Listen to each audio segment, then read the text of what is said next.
আমরা অ্যাকচুয়ালি নিজেরাও জানি না যে জুলাই ফাউন্ডেশনের যে ৬,৫০০ কোটি টাকার একটা ফান্ড আছে, এই ফান্ডটা কোথায় ব্যবহৃত হয়েছে এবং কিভাবে ব্যবহৃত হয়েছে। কোটা সংস্কার আন্দোলন দিয়ে যার শুরু, পরে রূপ নেয় জুলাই অভ্যুত্থানে। ঢাকা বিশ্ববিদ্যালয় থেকে শুরু হওয়া এই আন্দোলন ছড়িয়ে পড়ে গোটা দেশে। প্রথম দিকে আন্দোলনটা শুধুমাত্র ঢাকা বিশ্ববিদ্যালয়কে কেন্দ্র করে থাকলেও তারপরে যখন ব্যাপারটা পুরো বাংলাদেশের সাধারণ জনতার কোঠার ব্যাপারে চলে আসলো, যখন ছাত্র সমাজ দেখতে পারলো যে না, এই কোঠাটা আসলে আমাদের দমন করে দিচ্ছে, চাকরি ক্ষেত্রে আমরা অনেকভাবে নিপীড়িত হচ্ছি, আমাদের ভবিষ্যৎ জড়িয়ে আছে, তখন আসলে আমি এই ব্যাপারটার সাথে প্রত্যক্ষ এবং পরোক্ষভাবে জড়িয়ে যাই। আমরা আলাদা করে বিভিন্ন ধরনের ছোট ছোট গ্রুপ তৈরি করে আমরা কমিউনিকেট করছিলাম যে আমরা এরকম একটা গ্রুপ এই দিক থেকে বের হব, এরকম একটা গ্রুপ ওই দিক থেকে বের হব, দেন আমরা একটা পিক আপ পয়েন্ট চুজ করি যে এইখানে এসে আমরা সকলে একসাথে মিলিত হয়ে, আমাদের পিক আপ পয়েন্ট ছিল আমরা অস্টের সামনে যাব, সাউথ ইস্ট থেকে আমরা অস্টের সামনে যাব এবং অস্টেও বুটেক্স থেকে আসবে, দেন আমরা 3 ভার্সিটি একত্রিত হয়ে তারপর আমরা আন্দোলনটা মোকাবেলা করব। আন্দোলন রুখতে 17 জুলাই বন্ধ করে দেয়া হয় পাবলিক বিশ্ববিদ্যালয়ের আবাসিক হল। এতে আন্দোলন স্থগিত হওয়ার বদলে ছড়িয়ে পড়ে বেসরকারি বিশ্ববিদ্যালয়গুলোয়। 17 জুলাই ঢাকার নর্দার্ন বিশ্ববিদ্যালয়ের ইংরেজি বিভাগের শিক্ষার্থী আসিফ নিহত হলে বারুদের মতো জ্বলে ওঠেন শিক্ষার্থীরা, নেমে আসেন রাস্তায়। অ্যাকচুয়ালি 15 তারিখ থেকে আসলে আমরা রাস্তায় নামছি, তার কারণ 14 তারিখ রাতে শেখ হাসিনা আমাদেরকে রাজাকার নিয়ে যে কথাটা বলছিলেন, ওইটার পর থেকে আসলে আন্দোলনটা কিন্তু বেগবান হয়েছিল। তো ওই দিনে আমরা যেভাবে প্রতিরোধ গড়ে তুলছিলাম, তো এটা আসলে 17 তারিখে যখন আমাদের ভাই বোনদের উপর হামলা চালাইছে, ওই জিনিসটা থেকে আমরা উদ্বুদ্ধ হয়ে যে না, যাই হোক না কেন আমরা আন্দোলনটা এইভাবেই ঠেকাবো। মূল সড়ক থেকে অলিগলি ছিল পদে পদে বাধা, সাথে গ্রেফতারের ভয় ছিল আইনশৃঙ্খলা বাহিনী ও নিষিদ্ধ সংগঠন ছাত্রলীগের হামলার আতঙ্ক। কিছুতেই পিছু সরেনি বেসরকারি বিশ্ববিদ্যালয়ের শিক্ষার্থীরা।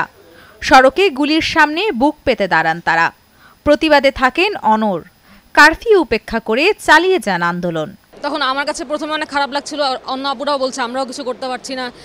তারপরে আমরা দেখলাম যে না, অনেক ভাইয়ারা হচ্ছে পিছনে আসছেন আবার চলে, কারণ হচ্ছে যখন ওনারা গুলিবিদ্ধ হচ্ছিলেন বা হচ্ছে টিয়ার সেলের জন্য, তখন আমরা ভাবলাম অ্যাটলিস্ট ওনাদেরকে এতটুকু হেল্প করতে পারি যে ওই সময়টাতে যে ওনাদেরকে কোনো ব্যান্ডেজ বা এইসব দিয়ে কোনো সার্ভিস দেওয়া যায় কিনা, বা আগুন বা কোনো পানি, এগুলো কোনো কিছু লাগবে কিনা। তো ওই জিনিসটা আমার মনে হয় যে আপুরা অনেক বেশি করার চেষ্টা করেছেন, যে যখনই ভাইয়ারা অনেক আহত হয়েছেন বা কোনো সমস্যায় পড়েছেন, ওনারা সাথে সাথে যেয়ে সেটা ঠিক করার চেষ্টা করেছেন বা যতটুকু পেরেছেন ওনাদের পক্ষ থেকে।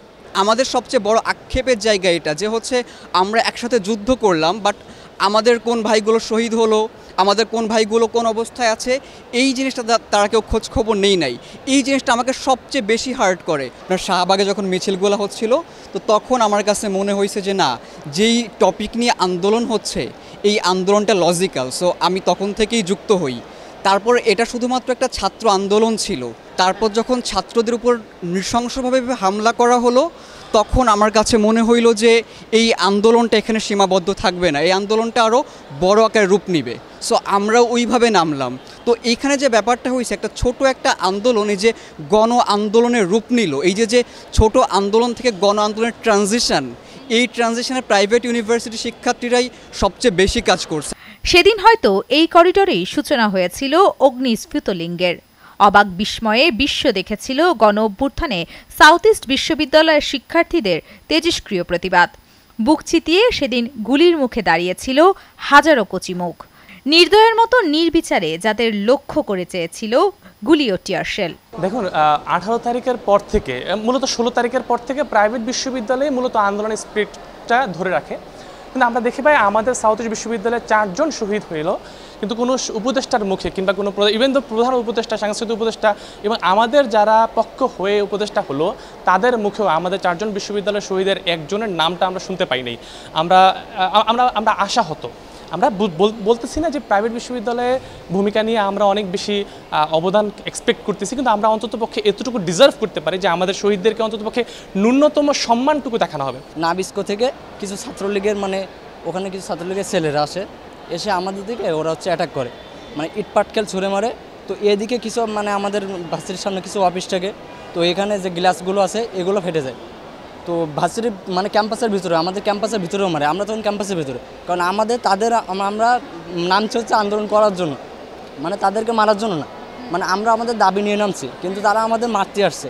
কিন্তু আমরা ভিতরে ঢুকছি, কারণ আমাদের কাছে কোনো কিছুই ছিল না, মানে তাদের মতো মারার মতো আমাদের কাছে কোনো অস্ত্র যন্ত্র কোনো কিছু ছিল না।